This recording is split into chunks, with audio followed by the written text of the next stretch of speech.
Hello Pisces, and welcome to your in-depth monthly horoscope for August 2023 for the Sun or the Ascendant. I'm going to preview some of the standout features of this month, but please stay with me. I will then explore all the details in terms of timing and influences particularly relevant to your sign. Now, Jupiter is your traditional ruler and is set to have a sensational impact this month. I know a lot of the focus is going to be on Venus retrograde, and that is a big story as it comes together with the Sun on the 13th in the cazimi. But Jupiter starts this month in an incredibly powerful, vibrant and energized angle with Mars, the planet of passion. So that's right on the first day, but it also provides a backdrop for the first week. Jupiter also forges an angle to the Sun for 10 days with Mercury in week 2, and Jupiter is very much about faith, hope, optimism, can be to do with expansion, but crucially of good luck. So I can't wait to tell you about all of that. We have 2 full moons this month. The second in your sign is a sturgeon moon, and it is going to be very close to Saturn, currently residing in your sign. So that's interesting. And we do have Mercury going into a pre-retrograde shadow and then slamming on the brakes from the 23rd. So please stay with me for all of this and much more. I'd like to share with you a very special opportunity. This year is absolutely racing by, and year 2024 is speeding towards us. However, if you order your year 2024 personal horoscope forecast now, based on your unique birth data, I will prepare for you the rest of year 2023 free of charge. But also within my package of 30% off, you can get your character analysis report, your life roadmap. This helps you to understand the patterns that have played out in your journey so far. Some of these definitely give us opportunities, but others can be more challenging, and a more intimate understanding of these helps us to seize our potential more firmly. Please see the link beneath this video for more on this unique opportunity. So Pisces, let's unpack August for you. It begins, as I mentioned before, with that sensational link between Jupiter and Mars. But also at the start of this month, on the first day, there is a full moon. This full moon is in the most psychological part of your chart, the 12th house. This is very much to do with the part of life that we may find more difficult to integrate, our shadow side, anything to do with the spiritual domain and the subconscious. But the Sun on the other side of the heavens is in the part of your situation to do with life's practicalities, everyday routines, appointments, our physical health, the practical domain. So what this particular full moon asks you to do is just to make sure that when it comes to your welfare, that your physical health is not being challenged by a lack of awareness to how you're feeling about things. And sometimes, particularly in Western culture, we can be quite hung up about owning our vulnerabilities. So the more we can be integrated, the more we're going to deal with this particular full moon. So it depends on, how opened up you are to personal development, how at ease you are with the inevitable vulnerabilities that we all do suffer.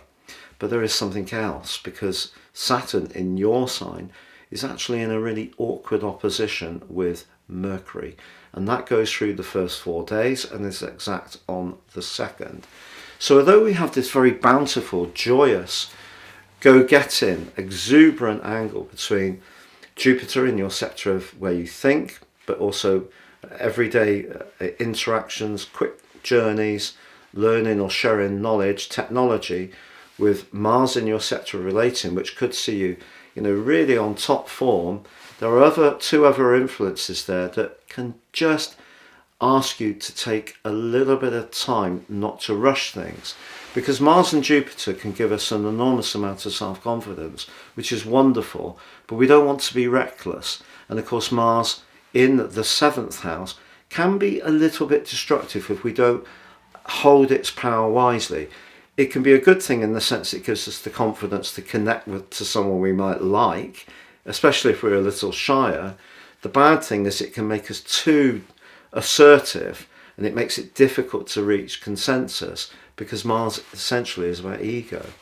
So the opposition between Saturn and your sign, which may be really helping you to become much more conscious of what's truly important in your life, and really reducing down the breadth of your interests and activities, especially if you're born in the first 7, 8, 9, 10 days of the sign of Pisces, to really narrow down those range of activities to what is really, really crucial. But because Mercury is in your opposite sign, in a way it's much more constructive than Mars, because Mercury can help you to be a bit more detached, see other people's viewpoints, not take things quite so personally if people see things in a different way. But Mercury opposite Saturn can be a real vibe shatterer. You know, it can make us feel low, it can make our nervous systems feel vulnerable, it can be a time when we feel a little bit less energized, despite the fact that Jupiter and Mars are very energized. So I think the full moon is essentially saying to you, as you come into this month, if you have been working very hard, and often, to be honest, Pisces people, some of the most committed and sacrificing people you could possibly meet. And of course, when you really are into helping a situation, you find it difficult to say no if you get asked to cover someone else's shift, or to do some overtime, or to help a friend out when you may be very tired from your work. You know, your conscientiousness is one of your great qualities. But I think the full moon and the opposition between Saturn and Mercury is saying, use your energies in a very careful way, and then embrace the exuberance of Mars and Jupiter. Now, on the 4th, Mercury does go into its pre-retrograde period, and the retrograde itself begins on the 23rd, but because it's in the 7th house, you're going to be doing a lot of thinking about relationships. And the 4th of this month through to the 30th of September, when the post-retrograde shadow comes to an end, the retrograde itself comes to an end in the middle of September.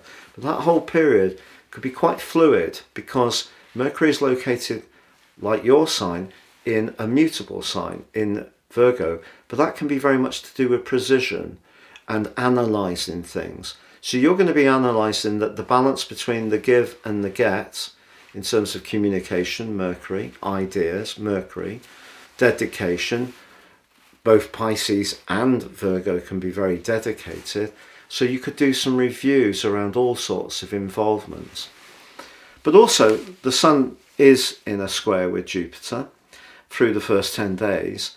And this is an interesting one, because Jupiter in the 3rd house could give you a desire to express yourself in a very open way, but quite quickly, without necessarily thinking too much before making a commitment.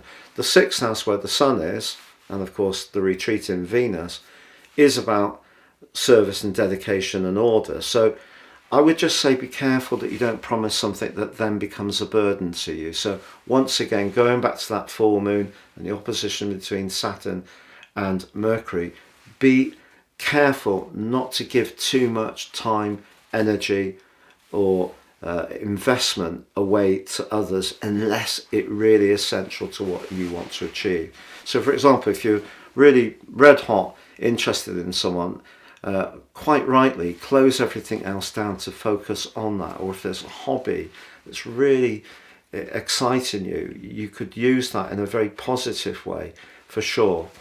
Now, in week 2, the link between Mercury and Jupiter is very strong. And this is lovely because Jupiter's about trade and Mercury is about contracts in the 7th house, but also about commerce. So your ability to, say you want to sell something online, you know the type of listing sites you could do so. There's quite a few now, which is a good thing really, that it's not just those old ones that used to dominate years ago. But this would be a good time for you to, if you are someone who's quite enterprising, to try to sell something you no longer need, or if you want to do something in a more serious way, your entrepreneurial abilities are definitely going to be polished up in week 2. But then, as we get to the heart of this month, the Sun and Venus are getting closer together, and by the 13th, within Venus's retrograde, they come into the cazimi. A really quite rare event. The lovely thing about having this in Leo is the Sun rules the sign of Leo. So for you, the 6th house and having the Sun there can strengthen your physical vitality. But Venus isn't just about relationships, it is about money. So if you apply for a job and you have an interview around the heart of this month, it's the way your deportment, the way you are as a person, that could be just as compelling to the potential employer as your skill set and experience. So people skills will be very important at the heart of this month. But there is a completely contrasting energy that coexists with this, and that's Uranus clash with the Sun.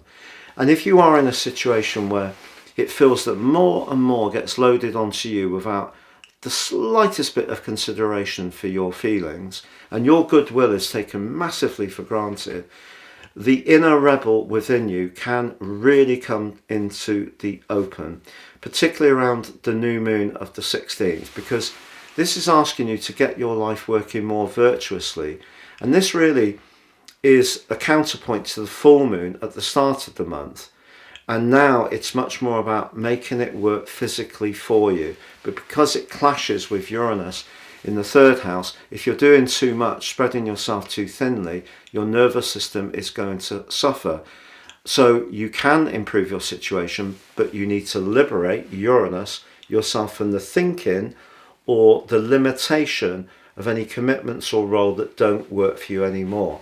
So by the time the Sun moves on the 23rd and Mercury goes retrograde, the Sun's moving into the 7th house. In traditional astrology, that's known as the part of our situation where we encounter known enemies. I feel that's I do feel that's actually a little bit archaic. We all have to interact with people that aren't necessarily our best buddies. You know, there may be people we work with that we have nothing in common with. It doesn't mean to say we can't be civil and respectful and actually appreciate what they do, even if we're not going to be heading out for a night out together. So the 7th house can really, in a more constructive and positive way, be said to be, for me, where we set our boundary, where we say, this is the respect I would like, but this is the respect I'm prepared to give. And it doesn't have to get into the extremes of hostility or love. It can be somewhere in the middle, the balance. And 7th house energy, which this is very Libran. So finding that balance. But of course, Mercury going into retrograde takes me back to my earlier point that from the 4th of August through to the 30th of September, you are going to be doing a lot of reflection around key relationships. Or even if you don't see you have a key relationship in your world, you might be thinking about, how do people perceive you or I? You know, could I sharpen up my listening skills, for example? Could I learn some techniques from a YouTube video about how I can cultivate smoother interactions with people? Could I polish up my interview techniques in advance of having an interview? So there's loads of positive things we can do with Mercury retrograde, but certainly listening, something that less and less people want to do, it seems. Everybody wants to opine, but not listen and have a proper discourse and debate. That seems to be harder to get these days. But I feel that because Mercury governs the sign of Virgo, despite the retrograde, it can bring rewards for you if you go with the program. So it's really entirely up to yourself. On the 28th, Mars actually moves out of the 7th house, whereas I mentioned before, it can be good, particularly at the start of this month, in that great link with Jupiter of going for it. But it also can be much more reluctant to find the middle ground. It's much more about it's my way or the highway. Mars in the 7th house is great if you're someone who's in sales or plays rugby, because the combativeness of it, that's the known enemy. You're coming up against that crunching tackle, or that person you need to convert on the sale, Mars in the 7th house can be really good. Perhaps if you're a sports reporter, you know, the cut and thrust of what you're writing about, Mars in the 7th house may work very well. But it moves on the 28th into the sign where it's detrimented of Libra. So Mars in the 7th house makes way for Mars in the 8th house, but Mars in the 8th house is much more lusty in a way, because the 8th house is really evoking the energies of Scorpio, which is much more to do with desire. Mars obviously rules the sign of Aries, so it moving into its opposite sign is the halfway point, if you like, of Mars's journey through the whole zodiac. So it's a different type of energy, because Mars in Aries is about initiation and just living in the moment and being action orientated, whereas Mars moving into the this part of your situation, the 8th house, is much more to do with really understanding the connections you have with others in a much more passionate way. But if you are a business person, it will give you a lot of oomph in order to try and improve in your lot in the following 6 weeks. If you're not, this can be to do with longer term finances, you know, stuff like pensions and savings and, you know, saving products like ISAs, and that kind of thing could really start to intrigue you. But Uranus also slams on the brakes, joining with Venus and Mercury that we've spoken of this month, and already Saturn and Neptune and Pluto already in retrograde. And then we have the blue moon on the last day of this month, and it's in the sign of Pisces. So it's in your sign, but it's close to Saturn.